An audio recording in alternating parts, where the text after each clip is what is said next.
50 KG পাটের আঁশে বানানো হয়েছে ঝলমলে দুর্গা প্রতিমা। দুর্গা, কার্তিক, গণেশ, সরস্বতী সহ প্রায় সবকটি প্রতিমায় মোড়ানো হয়েছে সোনালী পাটের আঁশ। নতুন কিছু করার জন্য পাট দিয়ে প্রতিমা করার সিদ্ধান্ত নিই। প্রতিটি প্রতিমার গায়ে সোনালী ঝলক, আলোয় যেন ঝলমল করছে পুরো মণ্ডপ। পাটের আঁশ ছোট ছোট টুকরা করে চিরুনি দিয়ে মসৃণ করা হয়। এরপর মাটির প্রতিমায় গায়ে একে একে বসানো হয়েছে আঁশ। এখানে কোনো রং ব্যবহার হয়নি বললেই চলে। প্রত্যেক বছরই আমাদের এখানে ভালো প্রতিমা তৈরি হয়, কিন্তু এবার একটু ভিন্ন অঙ্গে পাট, যেহেতু আমাদের দেশে সোনালী আঁশ, তাই পাটকে আমরা এখানে হাইলাইট করে তুলছি।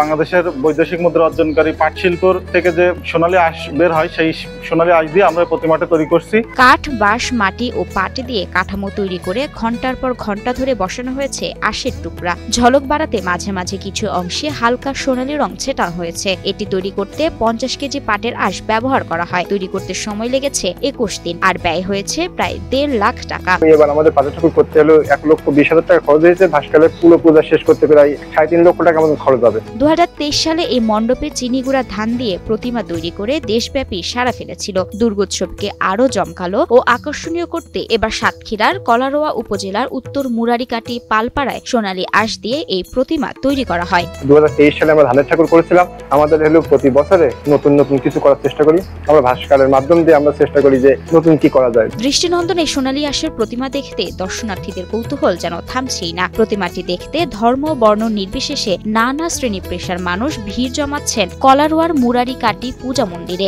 এখন থেকে দর্শনার্থী আসা শুরু হয়ে গেছে। আমরা ভাবছি পুজোর সময় আরো অনেক দর্শনার্থী আসবে। আর এই প্রতিমার কাজ শেষ হওয়ার পর থেকেই এখন থেকে অনেক ভক্তবৃন্দ এবং দর্শনার্থী আসা শুরু হয়ে গেছে, এবং পূজার সময় আমরা আরো অনেক ভক্তবৃন্দ পাবো বলে আশা করছি।